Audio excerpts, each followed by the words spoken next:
everyone. Welcome to another Intel FutureGen broadcast.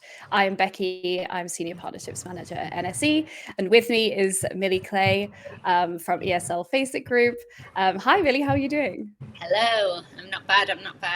How are you? Yeah, good, thanks. Yeah, good, thank you. Before we dive into the session, I'm going to quickly cover over what Intel FutureGen is.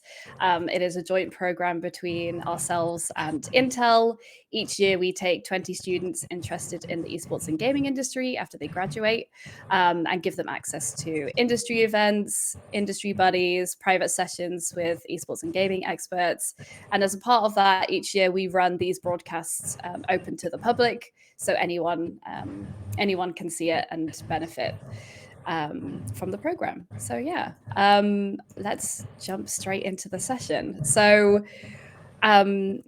do you want to quickly kind of give us a brief overview, I guess, of how you've ended up working in esports and gaming? Like, first of all, did you go to university, and what did you do there, and how did you end up on this career path? For sure, yes. I probably didn't expect that I would be in esports and gaming. I was not a true avid gamer, shall we say, growing up. I'd play a bit of Mario Kart, FIFA, etc., but that was about as far as it went. So for me, it was very much about the marketing career, and I didn't know really what marketing was when I went to university. Like back in the day, marketing was, I guess, really advertising at that time. Social media wasn't even much of a thing. Facebook was kind of just coming about. And so what we know marketing as today definitely wasn't the case at university. I ended up going to Leeds Met University and chose the course that is sports marketing and PR. At the time, it was very much like, what do I enjoy doing? I enjoy sports. I'm a big sports fan. I enjoy media, which was something I'd done at university, and I enjoyed business. And I kind of said, like, oh, what combines all of them? And landed at sports marketing. So went to uni for 3 years. Loved my time at uni. Was coming to the end of year 3, still had no idea what I was wanting to do. I'd learned a lot of theory around marketing, which was really useful, but it wasn't something that I was like, right, I know exactly what I want to do in marketing. I was very open. My friend sent me a job description for a media rights organisation in sport called Perform Group, and they were setting up an office in Leeds. They said, why don't you have a go? Ended up getting the role in the May that I finished my exams, so straight into a full-time role there, and was there for about 3 years doing different things. So Perform Group, for those who probably don't know it, is media rights organisation, but they owned lots of different sports platforms, and one of the platforms that they owned was a website called goal.com, which was a football news website, and my role was to start marketing that, basically. And so it was at the time where Facebook and Twitter were coming out. I was doing a lot of social media posting, trying to ultimately drive users to the website. That was the objective. Loved it, but to be honest, I started university very straight after college. I then started a job straight after university, and I remember handing my notice in to this new job after a couple of years, saying I want to go traveling. I've not had any type of break. I want to just go and enjoy myself.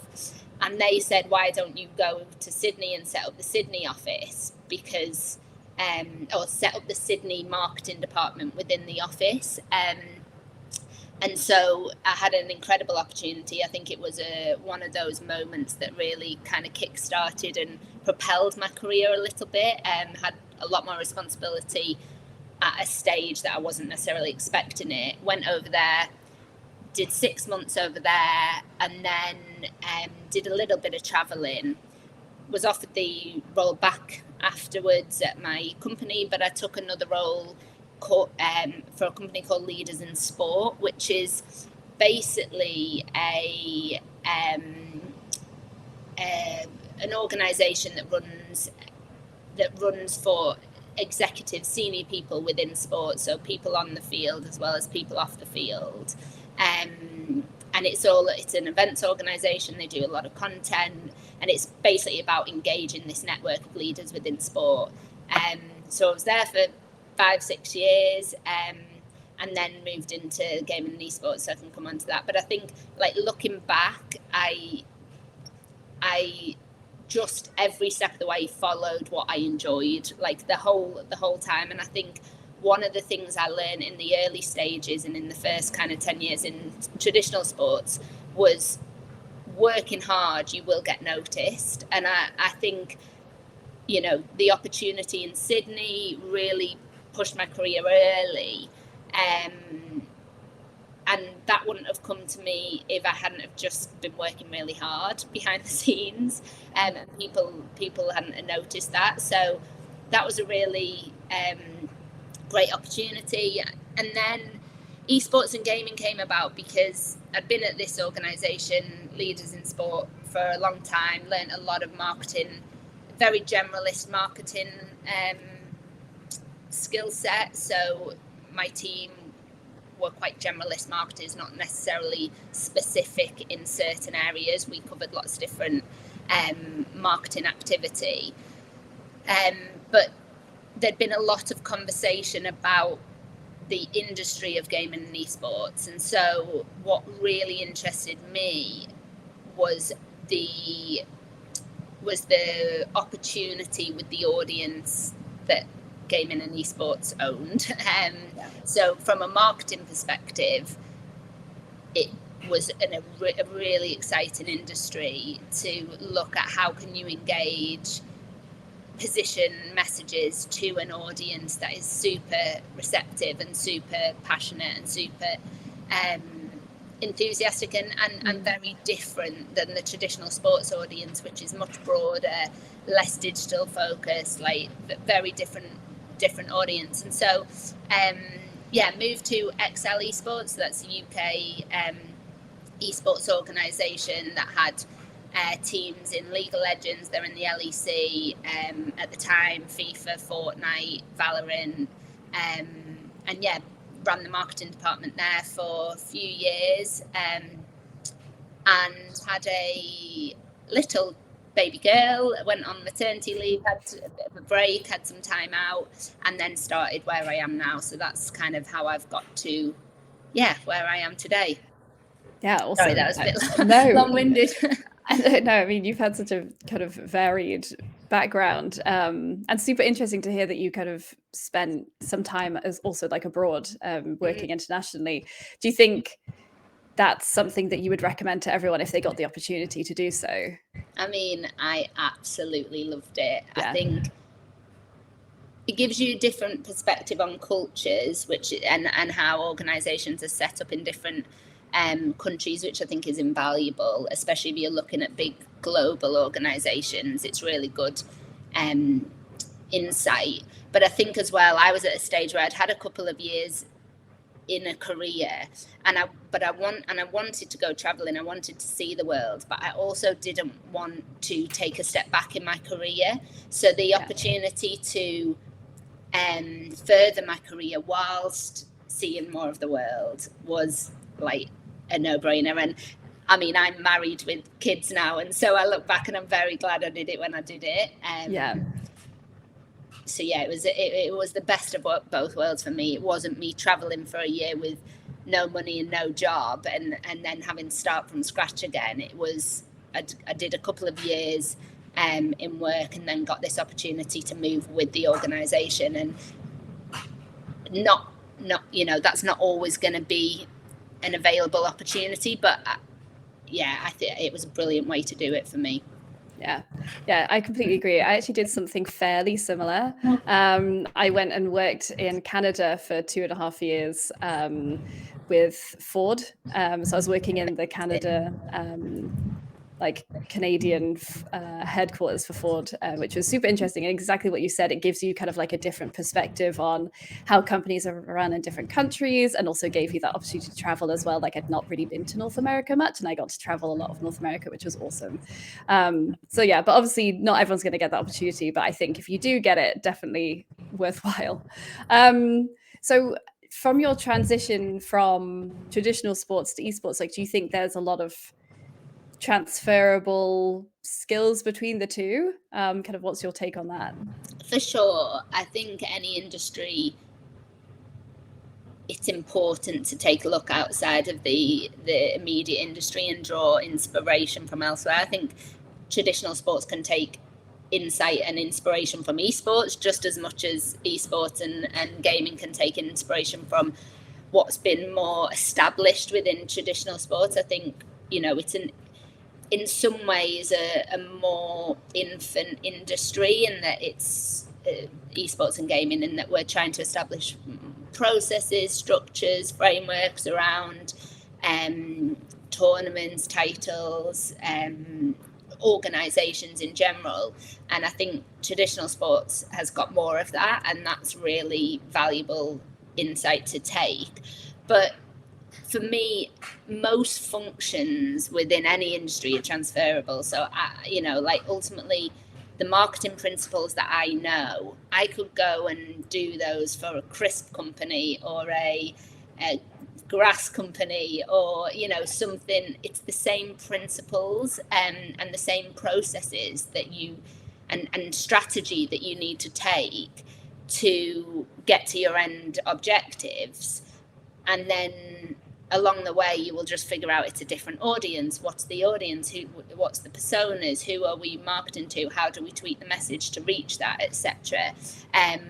So yeah, I'd say I think function-led skill sets are really important, in my opinion, that can then be taken and adapted to different passions. And for me, engaging with a fan base, whether that be a sports fan base or a esports fan base, that passion and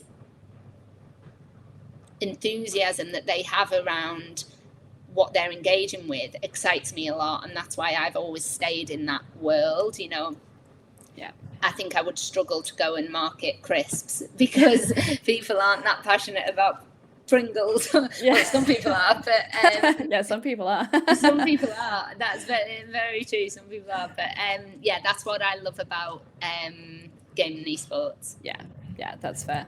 So kind of talking about your current role, actually, so you are VP Digital Platform Marketing.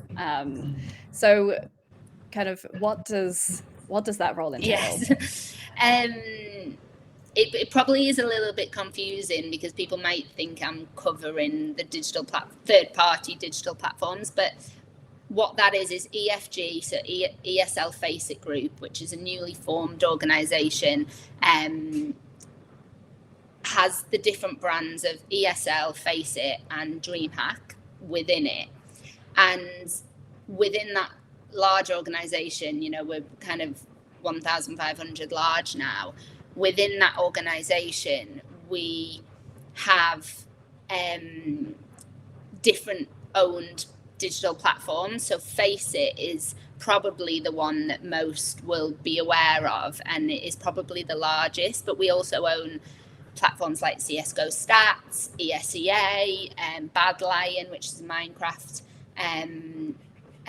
server. But there's so my role is responsible for a team that markets all of those digital platforms, but I'd say 90% of our time is spent around Faceit marketing. So ultimately trying to drive users to play on Faceit and engage them with the brand of Faceit. Yeah, awesome. So I think obviously ESL Faceit is super well known, but are there kind of any other goals that you have as a company other than just either being like a tournament platform or tournament operation? Kind of what else do you guys do? So our kind of vision at EFG is to go beyond gameplay, so create worlds beyond gameplay. And that's kind of what we pride ourselves in, is that, you know, when people think of gaming, they think of playing certain games, and I think what EFG does really well is build a world around that where you can engage in different ways. So ESL is very much focused on driving the esports scene and the tournaments around the esports scene. DreamHack is all about the festivals and a kind of wider cultural experience around gaming. And then Faceit is very much focused on how do we play in the best way on a platform and engage with the community. So yeah, I'd say like the majority of the organization is working on how can the community engage with worlds beyond just gameplay. Yeah, awesome. So if someone is watching this and looking to get into kind of the marketing side of, well, I guess any career, but we are talking kind of esports and gaming and stuff, like where do you think they should start to look like, and you know, where can that kind of progress to in terms of, if we're thinking about you're starting at entry level, I kind of like, what does that career path look like? Yeah, I think there's two options within marketing specifically before gaming and esports industry. Within marketing, I would say people tend to go down a generalist route or a specialist route. My career has always very much been generalist. So I have had my hands in lots of different pies, whether it be social media, content creation, content distribution, email marketing, business to business marketing, direct to consumer marketing, lots of different pies. And I've had teams that maybe sometimes will specialize in certain areas. So they may be like really good on SEO, or they might be really good at paid advertising, or they may be like just a whiz as a social media manager. But then I've also had teams that are much more generic, that are kind of coordinating general marketing campaigns and making sure all aspects are covered. I think as marketing becomes an even more important function within businesses, which is always the case year by year, especially in this industry, gaming and esports, it's the make or break to a lot of organizations. I think as that happens more and more, specialist roles will probably become more in demand. So deciding what type of marketing you really enjoy is probably going to be quite important at the start of a career. So if you're looking at kind of an early career in marketing, I would say get as much experience as possible. I can't stress that anymore. I mean, before I got my first role straight out of university, I'd done 4 or 5 different work experiences within sport during my time at university. A week here, 2 weeks here, friend's dad here, friend's like sister here, like and lent on connections that I had that may make me just understand a little bit more, make my CV stand out that little bit more than the other person in university. So I would get as much experience as possible, not only to help you with your first job, but also to help you understand what you enjoy. Because, you know, SEO or paid social media is very, very numbers driven, very data driven, very performance marketing. Whereas content creation, you know, creating video content that is meme heavy, or, you know, is a very different skill set. But also being a real campaign coordinator that is making sure everything goes on time or across all different platforms, very organized, is using totally different skill sets. And I think there's so many different elements of marketing now that I would encourage you to try as much as possible with work experience, or watching things, reading things, etc. Try to understand if there's an area that you lean more into, and explore roles in that.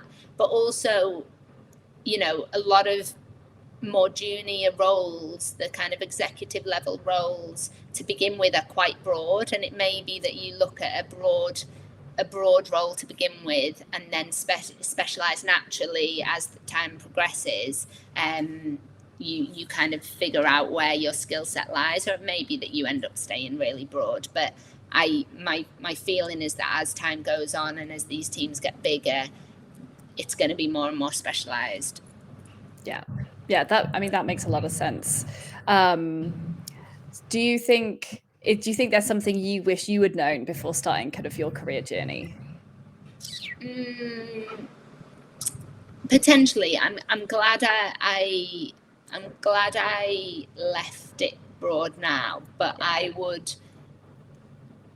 think one thing that I wish I'd have known about marketing is I wish I hadn't overcomplicated it in the early stages of my career. I wish I hadn't overdone the theory side of things and taken the human element out. I think sometimes, especially in an industry where you can relate to the audience, whether that be gaming and industry. I imagine most people listening to this enjoy gaming and esports. I would say where you can, try and humanize the process and strategy that you're going through to say, is this actually going to resonate? And I think sometimes at points in my career, I've been victim to maybe overcomplicating it and not using common sense sometimes because I'm going through like steps or whatever. And I think sometimes common sense is a really important part of marketing, especially if you really understand the audience, understand exactly their needs, not just yourself, not just your mates, like the wider audience. Make sure you know them really well. And once you know them really well, it will all come naturally and it will be a lot less complicated, I think. Yeah, completely agree with that. So we quite often get questions from students about like, what do I put up my CV and things like that? Like, were you part of any societies or teams at uni? And actually, did you list that experience on your CV? Yes, I did. I was football captain for 5 years at my high school. I still play football. We were in a semi-final at the weekend and won, and I'm still buzzing about it. Congrats. No, it's very, very casual now, but I absolutely put that on my CV. And I also played at university, so that was all over my CV. I think I put I'd done courses within football, so like coaching courses. I put things like that on there. I think anything that you do in your spare time, a cooking course or I don't know, like a design course or whatever you do in your free time, I would highly advise putting it on there. I think anything that can show a skill set beyond a workplace, especially when you're first starting out, you know, your experience is your life experience. And so the more that you can show someone about who you are, I think the better it will be. Yeah, for sure. It's always nice to see a bit of like personality on someone's CV as well and seeing what they're interested in. So earlier on, you were saying kind of you used your network to kind of get work experience and stuff like that. How do you think is a good way of making contacts and networking, specifically, I guess, within the industry and like where you're looking to work? How do you think people could approach that? It's blooming hard at the start. It's hard at the start. I think anyone you know in a role that you're interested in or a company that you're interested in, like lean into them, talk to them, like try and get insight from them. I think a few things. I think like there's now two ways of networking, isn't there? There's physical networking, face to face, and then there's digital networking. And I think the thing I've realized heavily in gaming and esports in terms of careers is often my team or myself are hiring freelancers or junior members of staff from Discord or from Twitter because they've been messaging someone who is really interested in that, etc. Obviously, you still have to go through the right process, especially with the large organizations. But I think the more that you can do, I imagine the majority of people watching this are quite active in the digital space, and the more that you can build relationships online, I think the better. But I think the one thing I would say is make notes, hold connections, and really. I think, have I crashed? No, you're still up for us. I've crashed on my side. Oh no. Oh, good.